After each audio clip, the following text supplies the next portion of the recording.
Lagos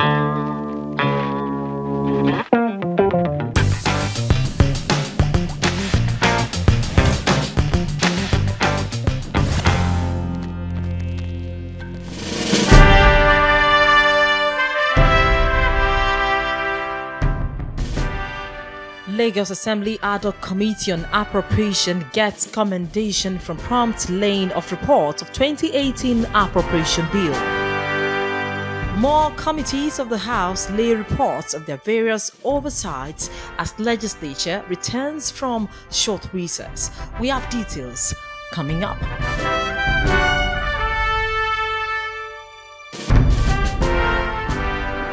On the program this week, we'll be bringing you a presentation of reports by various committees of the House as the legislature resumes plenary activities after its short break. First is the report of the Committee on Energy and Mineral Resources, which focuses on plans by the Lagos State government to generate its own power, among other issues. This is Lagos Parliament.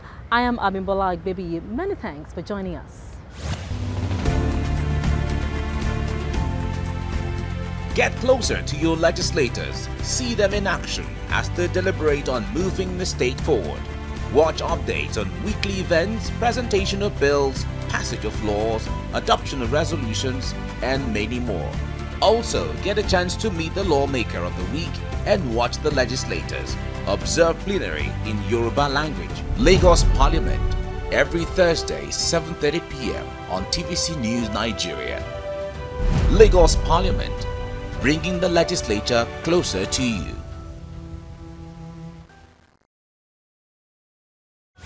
So the other paper is presentation of report in respect of House of Assembly Bill number 42, Lagos State Electric Sector Reform Bill 2017, by the Chairman Ad Hoc Committee on Energy and Mineral Resources, Honorable Bolajimi Mohammed.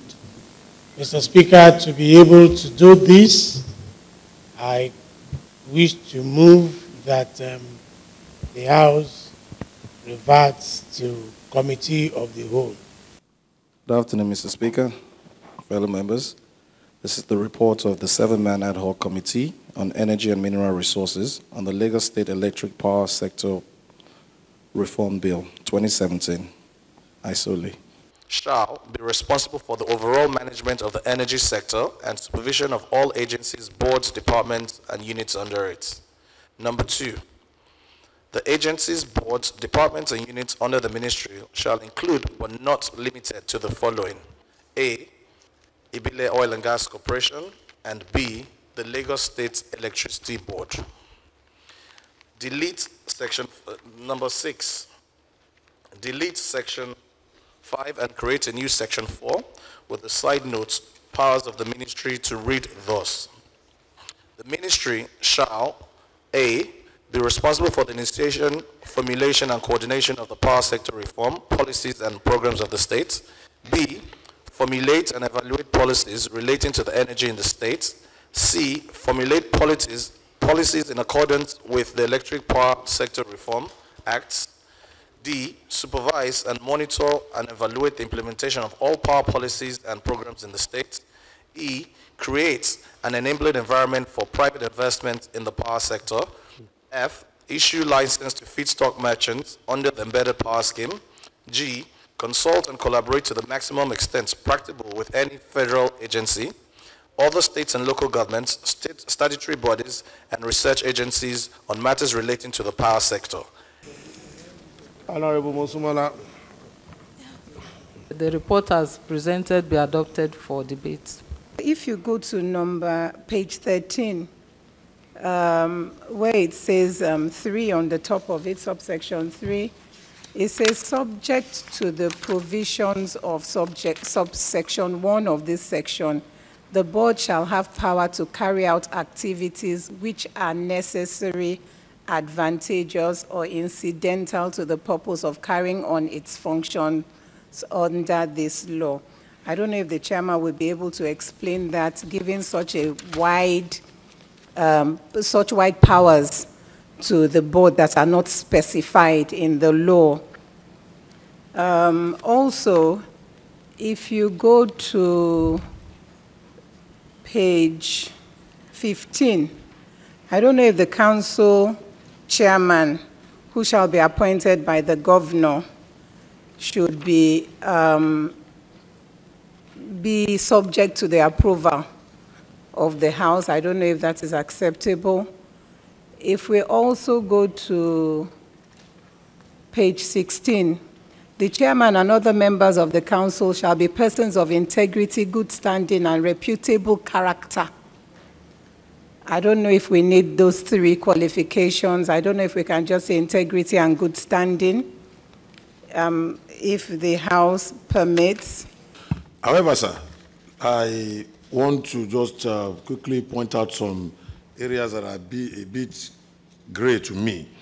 First, Mr. Speaker, sir, may I, with your permission, refer the chairman to page 9,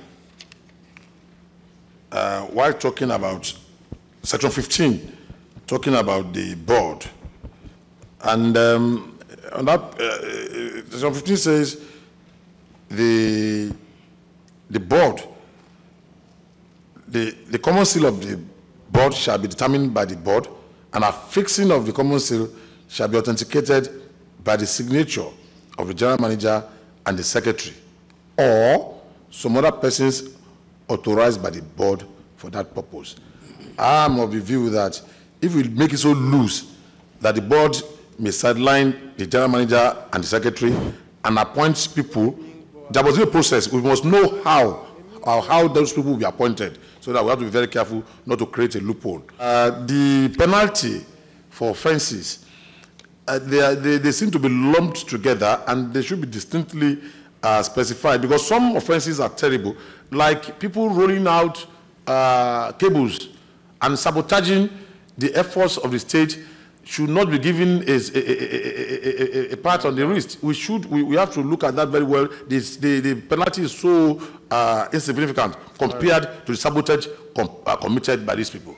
Thank you, sir. Where a non-licensed entity supplies electric power, such entity committed, the offense there is, the fine for the offense is 5 million naira. I think that should also carry a jail term, because if they've been transacting their business, they can as well just pay the fine and just, at least, it doesn't matter. Some people should be liable. All right. I have some clarifications to make. Where we have the general manager, that means the last one where you talk about 5 eminent persons. My belief is that if you are talking about different people being represented, and we know that in the old Ibile structure, I would have expected where I say 1 per district. Otherwise, we are, at the end of the day, the 5 eminent people we are talking about is just from one area. Then it will not be too representative. So I said to represent each district, because what we have in there is vague. You can decide, whosoever is on there controlling might decide to only have 5 people from just one area instead of making it representative. I thought probably a law should be for both the consumers and the suppliers. And section 61, page 29, was not sufficient to protect consumers at all. What you are talking about, if you steal, if you cut cable, if you did this, the law shall deal with you. But when it now gets to specifics, section 61 is so vague about that. If peradventure the provider is so careless and there is a naked cable and somebody is electrocuted, what will happen to the family? How will the family be compensated? We need to bring to the fore. Or where we have issues that borders on provision of inferior metric unit, then it has affected the economic power of the consumers. What would have happened? How will they be compensated? If you have such and it destroys electrical equipment or it burns the house, how is the consumer protected? So my take would have been that the writer or the drafter of this reform should go back and see how more of our people that we are representing will be protected as well. I see that it's lopsided in favor of the the producers, the licensees, to the detriment of the consumers we represent. Thank you, Mr. Speaker, my colleague. My quarrel with this one is borrow without limitation. I think if the state even want to go borrowing, they normally subject themselves to the approval of the state. But this one, I think, is so wide that they can go borrowing without any limitation. That is my just observation on that, Mr. Speaker. Okay. Then do you note, I've taken note of that one. With respect to the penalties and what has been meted against certain penalties, there are different offenses there which have been meted for different years. Some might not look as commensurate to the others as the others, but what you find out is there are different levels from the generation to the distribution and just maybe the issue of power theft.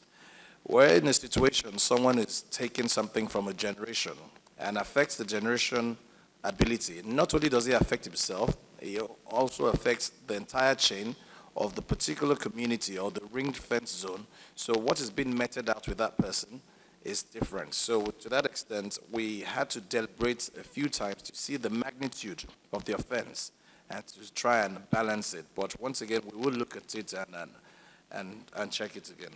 The appointment of Director General. The Director General is going to be the engine room of the agency. He has the whole power, but he's not coming for screening, but the chairman of the commission who has nothing to do with it. So look at the Director General position and let him guarantees Abiru did that. So I want you to address all these sections, and this has to do with the power of the House. When you take this away from the House, then we have no hold on them. You know, we don't seek for hold to disturb them, at least to monitor and have room to perform our own oversight functions. Thank you, Mr. Speaker. At the committee of the whole, into issue of protecting customers, talking about supervision and coordination, talks also about power to borrow, Director General position, irrevocable guarantee, power to enter into contracts, and ensure that the provisions of the bill does not conflict with any provision of existing law.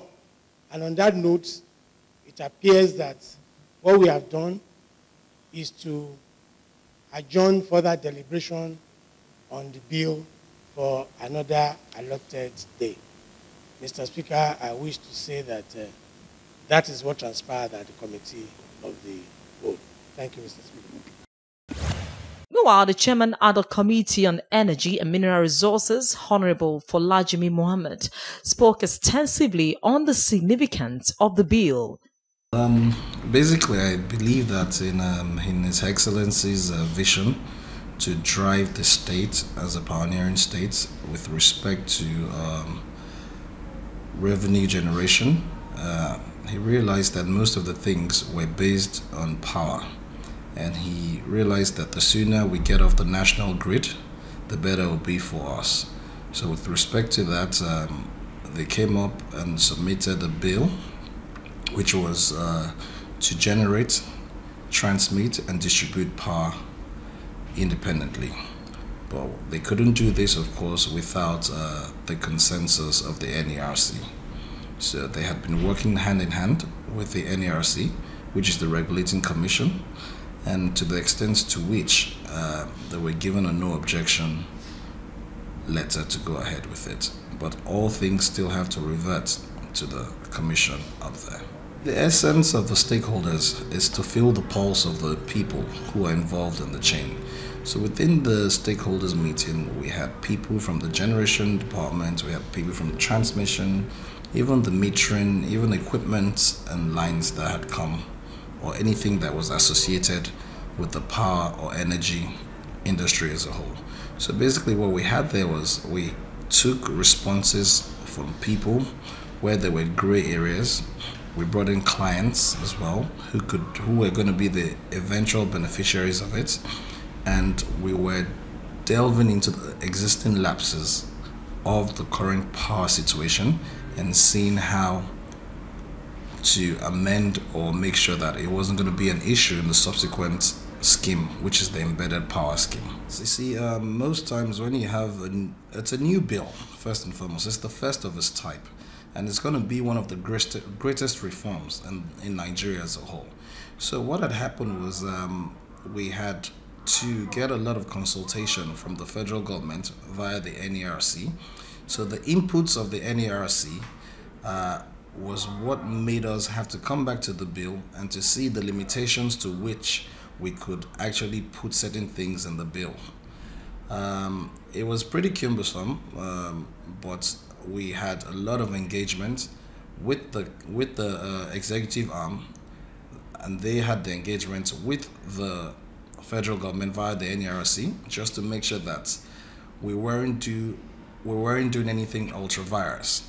You would agree with me, power is federal to a certain extent, unless where we have rural interventions and certain things. But with an embedded power scheme of this nature, where we want to be able to declusterize and ring fence the electricity, we should always know that we need to revert to the ultimate commission, which is the NERC and the federal. So that was why it was pretty cumbersome. We had to redraft certain things. We had to take out a lot of things, and yes, we're happy that the report was taken by the House. In a related development, the Ad hoc Committee on Finance also presented its report of the outcome of a public hearing it held on the repeal and reenactment of the Lagos State Land Use Charge Bill.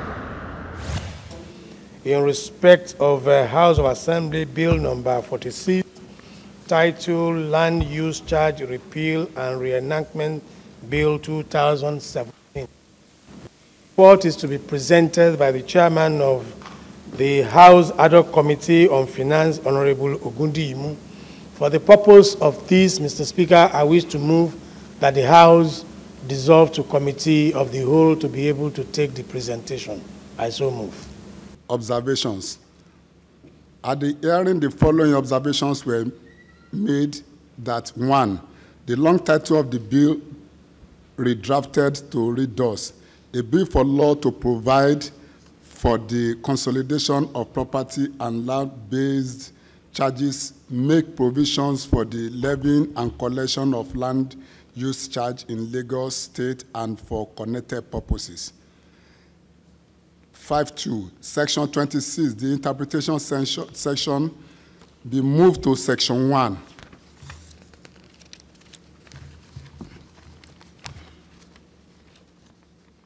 3, in the new Section 1, the interpretation section, the following should be redrafted to read thus: interpretations. Mr. Speaker, that aspect of interpretation is the same thing with what is in the main law, the previous law. I move to number 4. Renumbering of the old Section 1 as Section 2.2, line 2, delete the phrase land use charge and insert tenement rate. 4, create a new Section 3 with the side note, power to delegate levy and collection of tenement rate, and to be read thus: each collecting authority may delegate to the state by a written agreement its function with respect to the assessment of privately owned houses or tenements for the purpose of levy and collection of such rates as may be prescribed under this law, and renumbered accordingly. Now, when you are being given a fee of about, say, 200,000 or 150,000 to pay, and you are still battling with, you are being confronted with the economic realities of the moment, and because you were not able to pay within 3 months, they now say you should go and pay additional 50% of that value. So I feel that the first 3 months should be free of any penalty. And then if you are going to put penalty, it should be by maybe the next 3 months will be 25%. If you don't pay within additional 3 months, should be not more than 50%, not 100%, sir. That's my take on it. I think we should not apply sentiments. You know, we know what property is. Property is considered to be an asset. Most of these properties we are talking about are being used for commercial purposes. So if you are collecting rent, then you should understand the fact that you have to pay as at when due. There's no reason for you to carry it over. You have to pay as at when due. In some clients, you forfeit your property if you don't pay. So at least even charging more where there's defaults, for me, I think it's just to encourage, people to pay in time. It's for them to pay in time. We understand it's not easy outside there, but at the same time, we have to keep the engine of the government rolling, and we need funds to achieve this. And the only way we can source the fund is through taxes. So we must encourage people to pay. We provide for what is to be paid upon default after different times. If at the end of the 135 calendar days, even the 100% is not paid, there is no definite position as what happens after that. And I think that could be a lacuna, or you go to court or something, so that just not an open-ended provision. I hereby move that the recommendation be the resolution of the House. I so move, sir. I rise to second the... All in favor, say aye.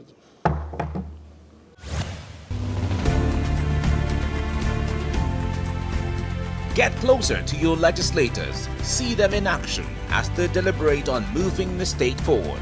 Watch updates on weekly events, presentation of bills, passage of laws, adoption of resolutions, and many more.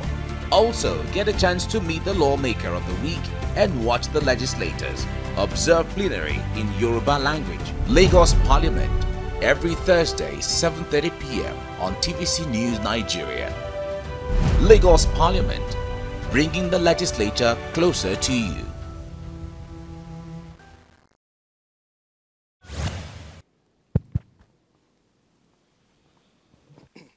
Thank you, Mr. Speaker. Good afternoon, colleagues. Report of the 9-man ad hoc Committee on Economic Planning and Budget on Appropriation Bill for the year 2018. ISOLE. The other Committee on Economic Planning and Budget, for keeping to time, we went on short break for them to have enough time to get us this report, and I really appreciate your commitment and dedication, at least meeting up with the time. We said 22 of this month, and you've been able to turn in the reports. Same goes for other committees. We thank you for your commitment. We thank you very much.